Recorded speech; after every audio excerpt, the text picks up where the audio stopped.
Today, I'm going to show you guys how to crush all your opponents with the RustTyrannomon deck.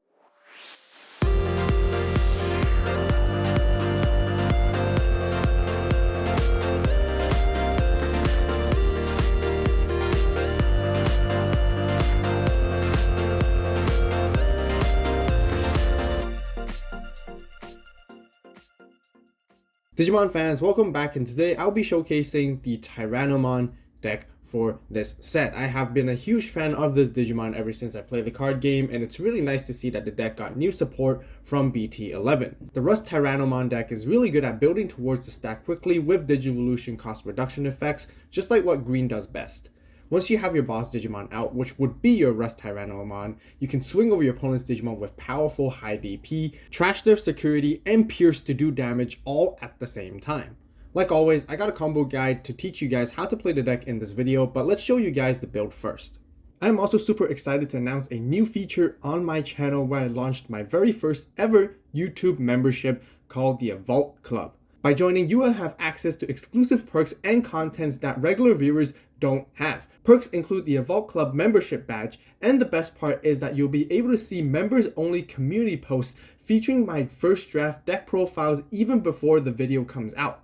You will see more updates by me for every deck profile released and even updated deck lists and adjustments with all the lists. Your comments and questions will also have priority replies from me. So what are you guys waiting for? Click on the join button right now. Thank you all so much for the support, and I look forward to engaging with you guys.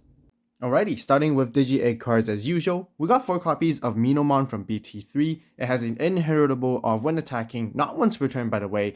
If you attack one of your opponent's Digimon, this Digimon gets extra 1000 DP. So the idea and the strategy with RustTyrannomon and the Tyrannomon deck is always trying to swing over your opponent's Digimon and then sort of like apply pressure and do damage at the same time that way. So Menomon I just find like being the perfect egg. It just works out very nicely, and 4 is really all you need.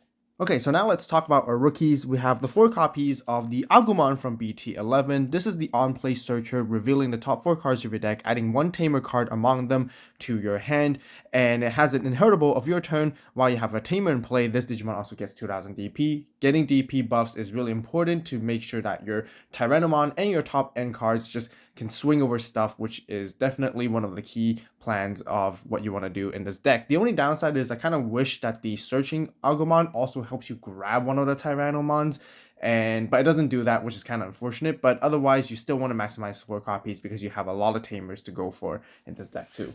Then we have the other older Agumon. We have the BT21, which is also green. This one's very simple, inheritable. Your turn, this Digimon gets 1000 DP with no other caveats, no other requirements whatsoever. And yeah, like I mentioned, DP is really nice to have for sure. Next up, we have 2 copies of Kakuamon. You guys probably would be very familiar with this card, especially if you guys play Grandis or have faced Grandis, because this one is your turn once per turn. When this Digimon deletes an opponent's Digimon by battle, you get to gain a memory back, which is very nice. And like I mentioned, the game plan is to swing over stuff, and when you do, you get a bit of value back right here, which is always really good. And if you guys want to juggle between the ratios of Agumon and the Kakuamons, definitely do so based on your personal preference. But for now, the 2-and-2 split works nicely for me. Then, to round off all the rookies, we of course got 2 of each of the Floodgate rookies, 2 Terriermons and 2 Palmamons, just to counter against different matchups and just to be more wide variety range overall. And Terriermon stops gaining memory, Palmamon stops Digimon from playing effects. So yeah, really good 2 staples there. Next, let's move into our level 4s. We have 3 copies of this brand new Tyrannomon from BT11. It does cost 3 to digivolve, but you can digivolve on top of a red or green Digimon.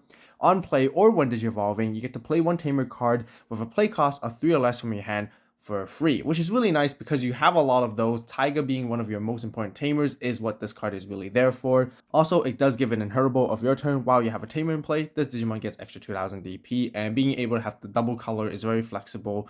But otherwise, yeah, 3 cost is a little bit too much to pay for, which is why I actually also opted in for 3 copies of the Tyrannomon from EX1. This one's a little bit better, but it's only pure red. But however, it can still digivolve on top of a green or red Digimon for a cost of 2 this time. But the difference is it has its when digivolving effect and doesn't have an on-play effect this time. If you don't have a Taiga in play, you may play one from your hand without paying memory costs. And that's kind of nice because it's really nice in the early stages of games where you usually don't have a Taiga, and being able to sort of like quickly pull one out like that is really good. Of course, you can see the other benefit of the BT11 Tyrannomon doesn't have this kind of caveat, but also your turn, this Digimon is also treated as green while it's in the battle area, and it has the inheritable very similar, while this Digimon has Tyranno and its name gets extra 2000 DP. DP buffs are always important and really good for the deck for sure. So 3 copies for now is all I need. Just before we continue with the video, I want to take a moment to thank each and every one of you for watching and supporting the channel. If you're watching right now and have not subscribed yet, then definitely encourage you to do so because it greatly helps the channel and I really appreciate the further support. And that's also because we got lots of Digimon deck profiles and videos coming real soon, and you definitely want to turn on that notification bell to stay tuned. Also, don't forget to give this video a like as I greatly appreciate it, and thank you guys so much once again. But let's get back to the build. Next, we have more Tyrannomons. This time we're moving into the green one in particular. This one has when digivolving, it basically searches, revealing the top 3 cards of your deck. You get to add 1 level 5 Digimon card, specifically level 5 though, and 1 green tamer card among them to your hand, and place the rest of the bottom in any order. So it can potentially get 2 hits, which is kind of nice. The only downside, once again, you can only strictly grab level 5. It will be much nicer if you could grab a level 5 or higher so that you can get a 6 or a 7 that's even green or whatever to give it a bit more synergy and better search power. But otherwise, you know, this card is pretty decent to have. And then to round off for the level 4s, 2 Metal Tyrannomons, hybrid for game, really good, really crucial. Like I mentioned, we do play quite a bit of Tamers, meaning that going hybrid for game does come in handy for sure. And otherwise, if you get to Digivolve on top of level 4, for 1 cost, you can keep stacking and keep cycling cards is also really nice too sometimes. But otherwise, the only downside is if you Digivolve on top of level 3, you do have to pay 3 memory instead. But otherwise, yeah, definitely a good card. That's it for level 4s. Let's talk about our level 5s. Our key main brand new level 5 here from BT11 is the brand new Metal Tyrannomon that is both green and black in color. Now it costs 4 to digivolve on top of a green or black Digimon, which is quite a bit, but when digivolving or on play, for each green or black tamer you have in play, you get to suspend one of your opponent's Digimon. Then one of your opponent's suspended Digimon can't unsuspend during your opponent's next unsuspend phase, and with this effect, it does buy yourself sort of like a 1 turn time. Then we really actually mainly play for its inheritable effect, because all turns once per turn, when this Digimon deletes an opponent's Digimon by battle, trash the top card of your opponent's security stack. Trashing security is just really good. And then I'll be showing you guys with the combos later on how you really want to capitalize off with your top end RustTyrannomon as well. But yeah, you definitely want to play 4 copies because of that. Then we have 2 of the older Metal Tyrannomon, which is actually also really good. First, it is a level 5, but only costs 2 to digivolve on top of level 4, which is very memory efficient. Then it only has an inheritable effect though, where your turn, when this Digimon deletes one of your opponent's Digimon level 6 or higher, you get to unsuspend it, which is also not once per turn, so you can actually make multiple swings if your opponent has multiple level 6s on the board, which is kind of decent. However, I feel like it doesn't come up super often, which is why I think 2 is really good enough for it. But otherwise, you would play it for its cheap digivolution costs so that you can turbo into your level 6s very quickly. Otherwise, the other level 5s that I'm sort of playing as well is Master Tyrannomon. Master Tyrannomon is also pretty expensive to digivolve, but it gives you a lot of value because if it's present on board during your turn, all your Digimon with Tyranno and their names gain security +1, and being able to do extra damage is always really good. And then it's inheritable, gives your Digimon security +1 with no caveats whatsoever. Also, it being red and green, really good synergy between all the colors of the deck. So this card is really there to help you push, do more damage while at it, and finish games even quicker, which I definitely always like for sure. That's it for our level 5s. Let's showcase our level 6s, where we have our boss Digimon right here, RustTyrannomon, the new one from BT11. Now, it again costs a lot, costs 5 to digivolve. But the positive side of the things with this card is that its first effect is when one of your Digimon would digivolve into this card, you get to reduce the digivolution cost by 1 for every green or black tamer you have in play. And because you're going to be setting up lots of tamers anyways with this deck, you can actually effectively reduce the cost and turn it into like a 3 cost or even a 2 cost sometimes with this card, which is really good. All turns once per turn, when this Digimon deletes an opponent's Digimon by battle, you get to unsuspend him.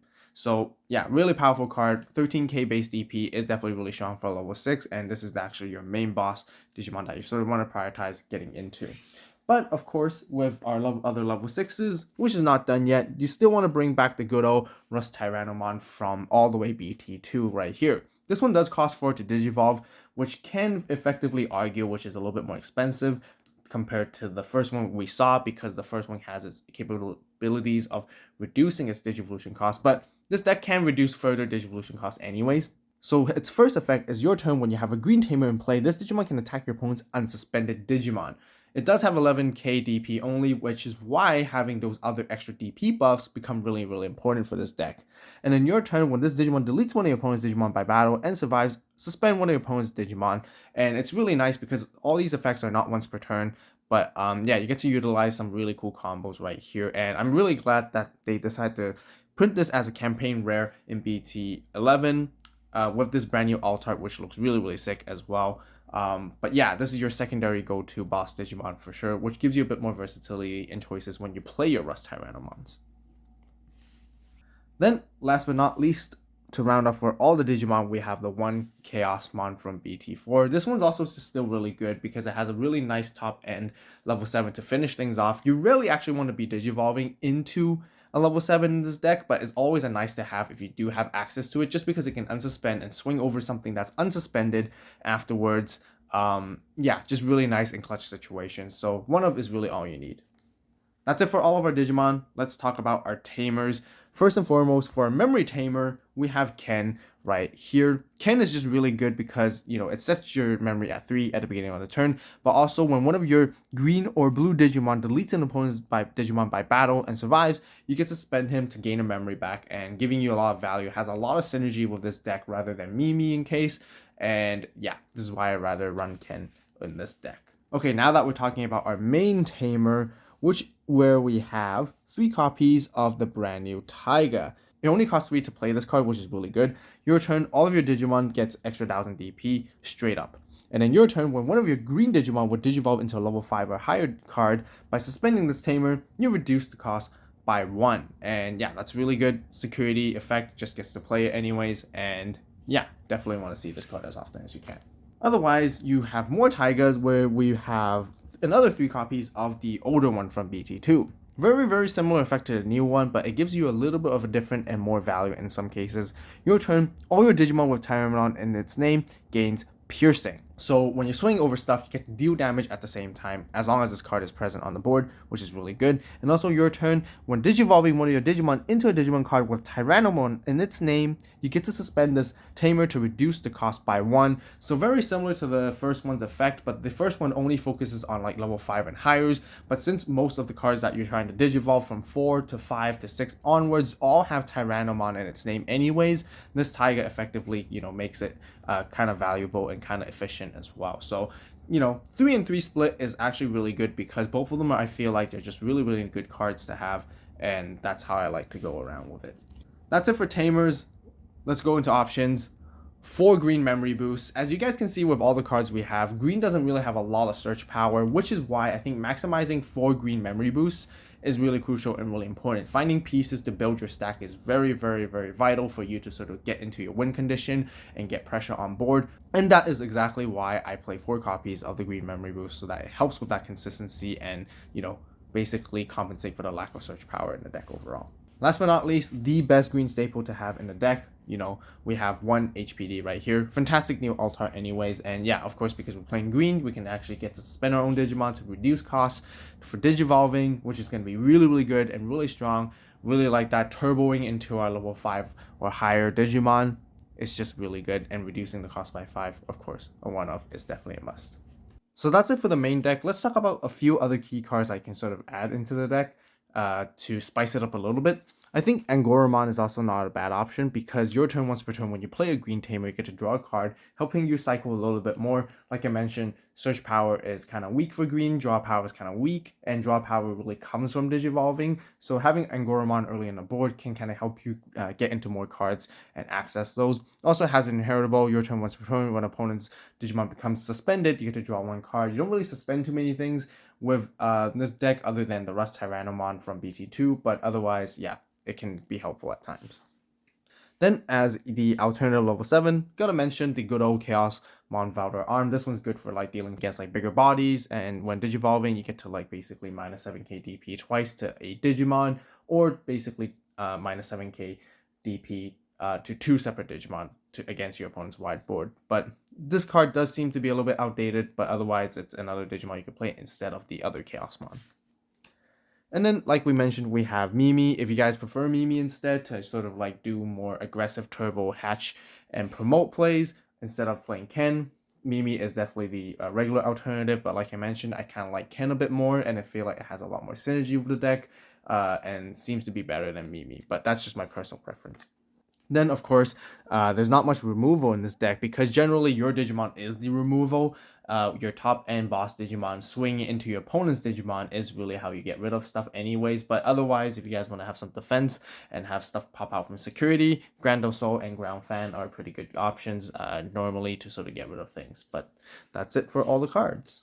Alright, now that we got all the cards and the deck profile completed, let's show you guys some basic core combos and how to play this deck. So of course, building the stack is really the way to go. You want to be Digivolving, ideally into your Kokuamon, otherwise like your Agumon that you have, and whatever you kind of have for rookie most cases. So Digivolving into Kokuamon is nice because you can save and sort of hard play this Agumon and sort of search for your Tamers, which would usually be your 2 Taigas, and those are really like your core important early game strategies. You want to set up your Taigas as soon as possible because it's going to help you reduce digivolution costs moving forward. So there's 2 ways to sort of go about this, because if you have that Agumon sort of sitting on the board, you can actually Digivolve it into either of these even these 3 Tyrannomons.